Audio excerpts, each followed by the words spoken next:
AI के युग में सर भारत कहां है?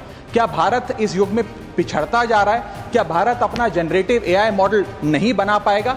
जहां अमेरिका के पास अपना chat GPT, Gemini, Anthropic, Grok जैसे इंडिजीनियस मॉडल्स हैं, वहीं चाइना ने डीपसीक जैसा सबसे ज्यादा क्षमता वाला और सबसे कम लागत से बना एआई मॉडल तैयार कर लिया है। सर, ओपन एआई के फाउंडर सैम ऑल्टमैन से जब भारत की एआई पोटेंशियल के बारे में पूछा गया तो उन्होंने भारत को नकारते हुए कहा कि भारत का एआई पोटेंशियल पूरी तरीके से होपलेस है। माननीय Shri Raghav Chadha ji, need to tap India potential in the field of artificial intelligence. Sir, आज मैं जिस विषय पर बात करने के लिए खड़ा हुआ हूं वो आज से भारत से कहीं ज्यादा आने वाले कल के भारत के लिए आवश्यक जरूरी है।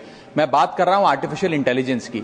इस एआई की क्रांति के युग में सर, जहां अमेरिका के पास अपना chat GPT, Gemini, Anthropic, Grok जैसे इंडिजीनियस मॉडल्स हैं, वहीं चाइना ने डीपसीक जैसा सबसे ज्यादा क्षमता वाला और सबसे कम लागत से बना एआई मॉडल तैयार कर लिया है। लेकिन इस एआई के युग में सर भारत कहां है? क्या भारत इस युग में पिछड़ता जा रहा है? क्या भारत अपना जनरेटिव एआई मॉडल नहीं बना पाएगा? वर्ष 2010 से लेकर 2022 के बीच में दुनिया में जितने एआई पेटेंट्स रजिस्टर हुए उसका 60% हिस्सा यूएस ने हासिल किया और 20% चाइना ने। दुनिया की 5वीं सबसे बड़ी अर्थव्यवस्था भारत ने मात्र 0.5% ही हासिल किया। सर, यह बात तो सत्य है कि यूएस और चाइना के पास एआई में एक हेड स्टार्ट है 4-5 साल का, लेकिन वो इसलिए है क्योंकि उन्होंने अपने रिसर्च में, एकेडमिया में और एआई डेवलपमेंट में निवेश किया।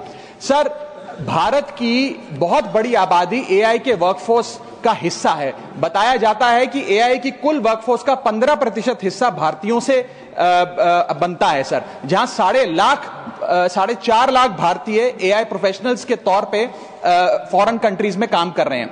Sir, India ranks 3rd in highest penetration of AI skills. इसका मतलब यह है सर कि भारत के पास प्रतिभा भी है, मेहनती लोग भी हैं, ब्रेन पावर भी है, डिजिटल इकोनॉमी भी है और 90 करोड़ से ज्यादा इंटरनेट यूजर्स भी हैं। लेकिन फिर भी कहीं ना कहीं आज भारत एआई का कंज्यूमर बन गया है, एआई का प्रोड्यूसर नहीं बन पा रहा।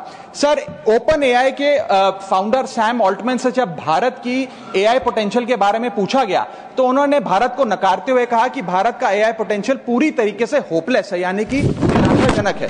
आज समय आ गया सर कि हम उन्हें जवाब दें और भारत इस एआई के युग में एआई प्रोड्यूसर बने, ना कि एआई कंज्यूमर। इसके लिए सर कई कदम उठाने होंगे। सबसे पहले हमें इंडिजीनियस एआई चिप्स बनाने होंगे, इंडिजीनियस चिप मैन्युफैक्चरिंग भारत में इजाद करनी होगी। इसी के साथ साथ सर हमें एक डेडिकेटेड एआई इंफ्रा फंड तैयार करना होगा, एआई रिसर्च ग्रांट्स देने होंगे, एआई टैक्स ब्रेक्स देने होंगे और टैलेंट माइग्रेशन रोकना होगा ताकि भारत का टॉप टियर एआई टैलेंट और देशों में जाकर काम ना करे बल्कि भारत में काम करे। इसी के साथ साथ एआई के इंडिजीनियस स्टार्टअप्स जो हैं सर, उन्हें एक्सेस देना होगा large volume of existing data को, जो मेटा, माइक्रोसॉफ्ट और गूगल के पास है लेकिन भारत के पास नहीं है। और अंत में सर फाइनेंशियल इन्वेस्टमेंट हमें बढ़ानी होगी, जहां यूएस अपने जीडीपी का 3.5% एआई रिसर्च में खर्च करता है, चाइना 2.5%, वहां भारत मात्र 0.7% खर्च कर रहा है। सर, आने वाले काल में इस दुनिया पर वही राज करेगा, वही विश्व गुरु होगा जिसके पास एआई की ताकत होगी। इसलिए भारत को सर